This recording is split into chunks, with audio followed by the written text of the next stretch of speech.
గోకవరం మండలంలో పలు గ్రామాల్లో జగ్గంపేట నియోజకవర్గం శాసనసభ్యులు జ్యోతుల నెహ్రూ ఇది మంచి ప్రభుత్వాన్ని కార్యక్రమాన్ని నిర్వహించారు. టీడీపీ పార్టీ విజయం సాధించి 100 రోజులు అయిన సందర్భంగా ఇది మంచి ప్రభుత్వాన్ని కార్యక్రమాన్ని మండల టీడీపీ పార్టీ నాయకులు నిర్వహించారు. ప్రతి ఇంటికి వెళ్లి టీడీపీ ప్రభుత్వం అమలు చేసిన సూపర్ 6 పథకాలను ప్రజలకు వివరించారు. పేద ప్రజలు లబ్ధి పొందాలంటే తెలుగుదేశం పార్టీ అధికారంలో ఉండాలని మండల కన్వీనర్ బంగారౌతు రామకృష్ణ తెలిపారు. ఇది మంచి ప్రభుత్వం అనే పోస్టర్లను గోడలకు అతికిస్తుంటే ప్రజల్లో మంచి స్పందన వచ్చిందని కన్వీనర్ తెలిపారు.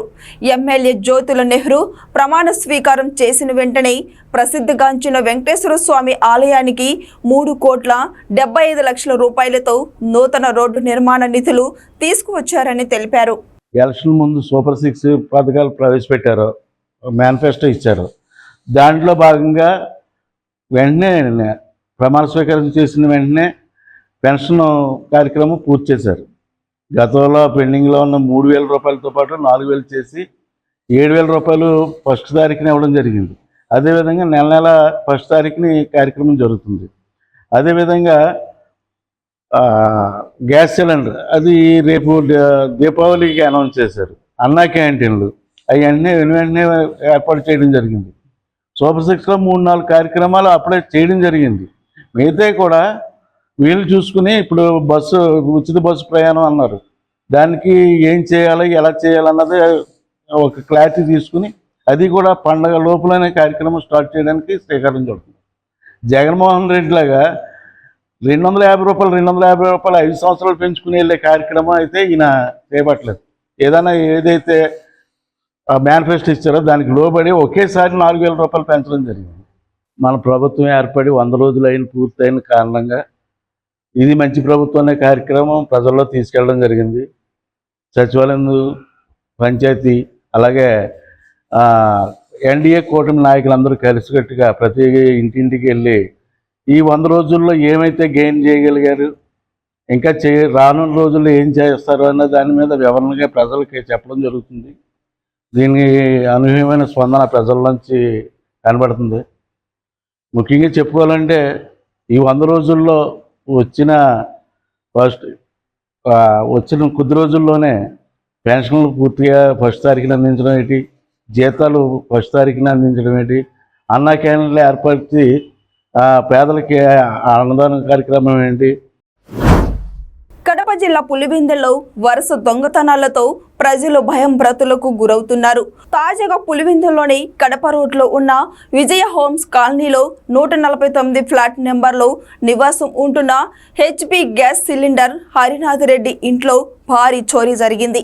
హరినాథ్ రెడ్డి కుటుంబ సభ్యులతో బెంగళూరుకు వెళ్లడం గమనించిన దొంగలు రాత్రి ఇంటి తలుపులు పగలగొట్టి లోనికి ప్రవేశించి బంగారు, వెండి, నగదును తీసుకెళ్లినట్లు బాధితులు తెలిపారు. ఉదయం తలుపులు తెరిచి ఉండడాన్ని పని మనిషి గుర్తించి ఇంటి యాజమాని హరినాథ్ రెడ్డికి ఫోన్ ద్వారా విషయం తెలియజేసింది. ఈ మేరకు హరినాథ్ రెడ్డి వాళ్లకు తెలిసిన వారికి ఫోన్ చేసి చూడమని చెప్పడంతో చుట్టుపక్కల వారు పోలీసులకు సమాచారం ఇచ్చి లోనికి వెళ్లి పరిశీలించారు. ఈ మేరకు పోలీసులు చోరీ జరిగిన ప్రదేశానికి చేరుకొని విచారణ చేపట్టారు. పులివెందుల టౌన్లో ఈ మధ్యన కొన్ని చోరీలు జరుగుతుండేది. దాని మీద అనేక రకమైనటువంటి ప్రణాళికలతోటి మా పై అధికారులు చెప్పినటువంటి సూచనలు పాటిస్తూ ఇవన్నీ చేస్తున్నాము. బట్ ఇక్కడ ఏదైతే విజయ హోమ్స్ అనేది ఉందో అవుట్కట్స్, ఈ అవుట్కట్స్ లో సంబంధించినటువంటిది ఒక హరినాథ్ రెడ్డి వాళ్ళ హౌస్ లో నిన్న వాళ్ళు బెంగళూరుకి వెళ్ళడము. బెంగళూరుకు వెళ్ళిన తర్వాత నిన్న 2 o'clock వెళ్ళారు. ఇది హౌస్ను చూసి, లాక్డ్ హౌస్ను చూసి కొద్దిగా ఎవరైతే కల్ప్రిట్స్ ఉన్నారో వాళ్ళు లాక్ బ్రేక్ చేసి దొంగతనం చేయడం జరిగింది. ఎంత దొంగతనం జరిగింది ఏమి అనేది హరినాథ్ రెడ్డి గారు బెంగళూరు నుంచి వస్తున్నారు.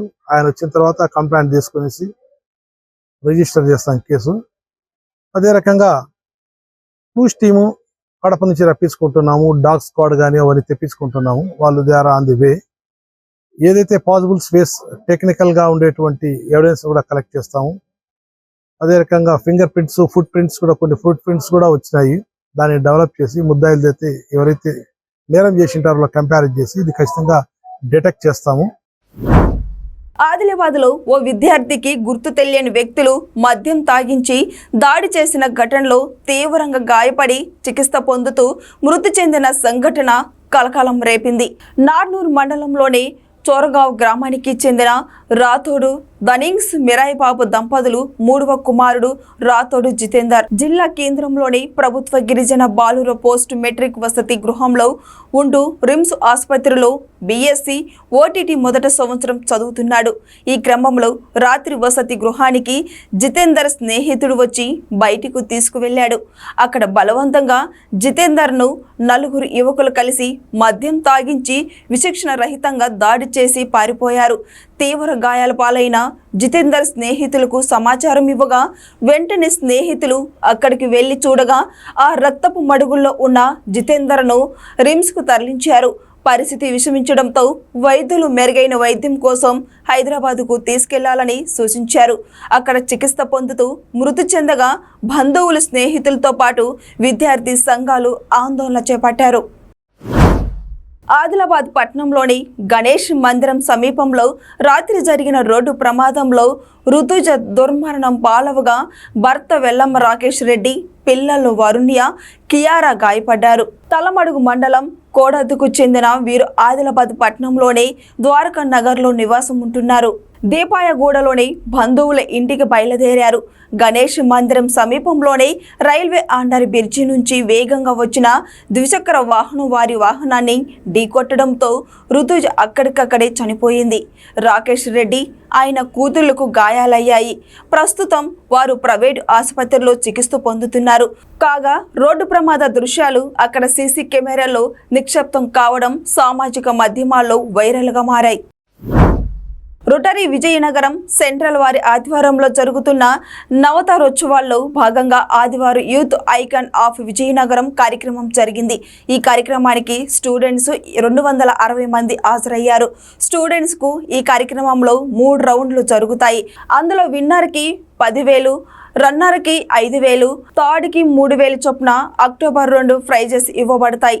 చైర్మన్ జయకృష్ణ, మంచుకొండ అశోకులు మాట్లాడుతూ నవరాత్రి ఉత్సవాల్లో ఇది 13వ ప్రోగ్రాం అని, ఈ నెలాఖరు వరకు జరుగుతాయని, అందరూ స్కూల్ విద్యార్థులు పాల్గొని అన్ని ఈవెంట్స్ సక్సెస్ చేయాలని అన్నారు.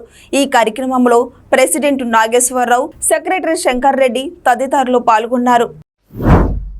శ్రీ సత్యసాయి జిల్లా అమరాపురం మండలం కె శివారం గ్రామానికి చెందిన అక్షయ 3 రోజులుగా జ్వరంతో బాధపడుతుండగా చిన్నారి తల్లిదండ్రులు కర్ణాటక రాష్ట్రం బెంగళూరు ఆసుపత్రికి తరలించారు. చికిత్స అందిస్తుండగానే చిన్నారి మృతి చెందింది. మృతురాలు అమరాపురంలోని స్థానిక ప్రాథమిక పాఠశాలలో 1వ తరగతి చదువుతుంది. పట్నంలో ఎక్కడ చూసినా చెత్త చెదారం, మురికి నీరు, అపరిశుభ్రతతోనే దోమలు వృద్ధి చెందడానికి కారణాలని స్థానికులు అధికారుల మీద మండిపడుతున్నారు. దేవుని దయ వలన ఇంతటి వాడినైనా పార్వతీపురం శాసనసభ్యులు బోనేల విజయ్ చంద్ర అన్నారు. పట్నంలోని సెంటినరీ లోధారను దేవాలయంలో జరిగే ప్రార్థన కార్యక్రమానికి హాజరైన ఎమ్మెల్యేకు సంఘ పెద్దలు, పాస్టర్లు ఆదివారం చర్చిలో ప్రత్యేక ప్రార్థనలు, సన్మాన కార్యక్రమం చేపట్టారు. అనంతరం ఎమ్మెల్యే మాట్లాడుతూ గులితి వలె యుద్ధం చేసి గెలిచానని, యుద్ధంలో దేవుని సహకారాలు ఉండడం వలన మరియు నియోజకవర్గ ప్రజలు ఆశీర్వాదం వలన గెలుపొంది మీ ముందు నిలబడ్డానని తెలిపారు. అంతేకాకుండా నర్సాపురం నా సొంత గ్రామంలో అక్కడ లుధార్ను దేవాలయాన్ని దత్తత తీసుకున్నానని, ఈ దేవాలయానికి కూడా అన్ని విధాల సహాయ సహకారాలు అందిస్తానని తెలిపారు.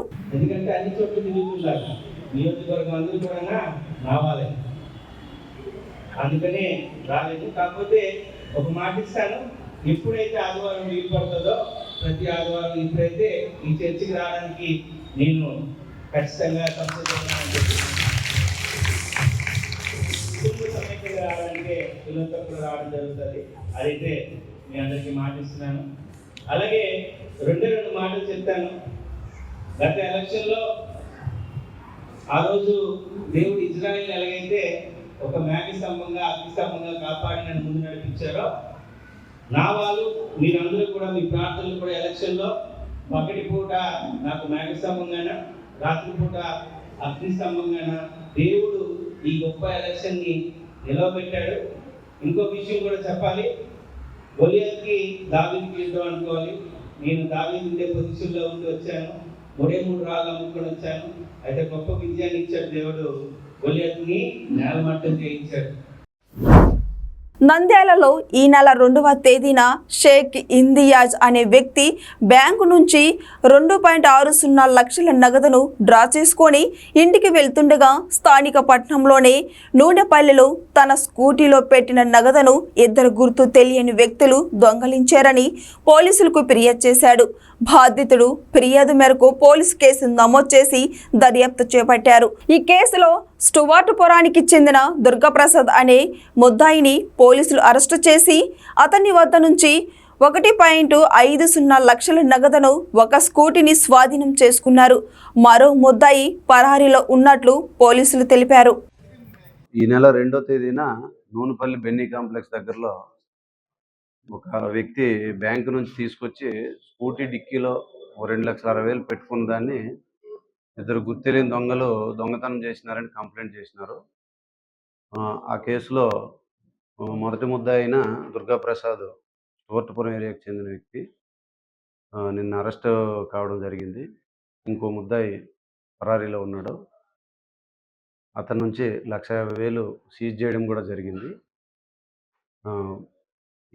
ఈ సందర్భంగా ప్రజలు తమ డబ్బుల్ని బ్యాంకు నుండి డ్రా చేసేటప్పుడు ఇంటికి తీసుకుపోయి వాటిని జాగ్రత్తగా పెట్టుకునే వరకు ఎటువంటి దృష్టి మరల్చే గ్యాంగులకు అట్లాంటి వాటికి దొరకకుండా తగిన జాగ్రత్తలు తీసుకొని ప్రవర్తించాల్సిందిగా ఇందు మూలంగా పబ్లిక్ని కోరుకుంటున్నాం.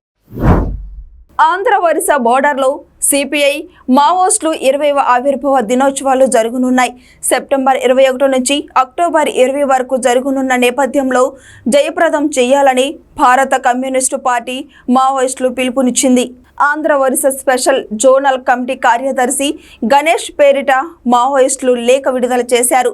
దీంతో ఏఓబీలో ఎక్కడ ఎటువంటి అవాంఛనీయ సంఘటనలు జరగకుండా పోలీసులు అప్రమత్తమయ్యారు.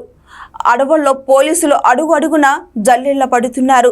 వర్షాలను లెక్కించకుండా వాగులు దాటుతూ కుంబింగు ముమ్మరం చేశారు. ఏజెన్సీ ప్రాంతంలో ప్రతి వాహనాన్ని క్షుణ్ణంగా తనిఖీలు చేస్తున్నారు. ఈ నేపథ్యంలో డాగ్ స్క్వాడు, బాంబు స్క్వాడ్తో కలవర్ట్లు, వంతెనల వద్ద తనిఖీలు చేస్తున్నారు. మావోయిస్టు ప్రభావిత ప్రాంతాల్లో డ్రోన్ కెమెరాలతో నిఘా పెట్టారు. గ్రామాల్లో ప్రతిష్ఠించిన వినాయకులు నిమజ్జన కార్యక్రమాలను భక్తి ప్రపత్తులతో చేపడుతూ ప్రత్యేకతను చాటుతున్నారు. ఇందులో భాగంగానే ఆదిలాబాద్ జిల్లాలోని మావల మండల కేంద్రంలో ఈశ్వర గణేష్ మండలి ఆధ్వర్యంలో ప్రతిష్ఠించిన వినాయక నిమజ్జన శోభయాత్ర భక్తి శ్రద్ధల మధ్య ప్రారంభమైంది. కాగా కేరళ నుండి ప్రత్యేకంగా తెప్పించిన డోలు వాయిద్యాలు శోభయాత్రకు ప్రత్యేక ఆకర్షణగా నిలిచాయి. సాంప్రదాయ డోలు వాయిద్యాలను వాయిస్తూ కళాకారులు సందడి చేయగా ప్రజలు తండోపతండాలుగా తరలివచ్చి తిలకించారు.